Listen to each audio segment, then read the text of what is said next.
நாடாளுமன்ற தேர்தல் தேதி நெருங்கி வரும் நிலையில் ஒரு கட்சியிலிருந்து மற்றொரு கட்சிக்கு நிர்வாகிகள் பல்டி அடிக்கும் நிகழ்வு தொடர்ந்து நடைபெற்று வருகிறது. அந்த வகையில் தமிழகத்தில் அதிமுகவை காலி செய்யும் வகையில் அந்த கட்சியை சேர்ந்த முக்கிய நிர்வாகிகள் மற்றும் முன்னாள் எம்எல்ஏக்களை பாஜக தங்களது அணிக்கு இழுத்து வருகிறது. அந்த வகையில் கடந்த ஒரு சில வாரங்களுக்கு முன்பாக அதிமுக முன்னாள் எம்எல்ஏக்கள் 14 பேரை பாஜக தன் பக்கம் இழுத்தது.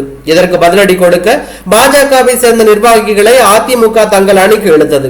இதனையடுத்து நேற்று அதிமுக முன்னாள் எம்எல்ஏ ராஜலட்சுமி பாஜக மாநில தலைவர் அண்ணாமலை முன்னிலையில் தன்னை பாஜகவில் இணைத்துக் கொண்டார்.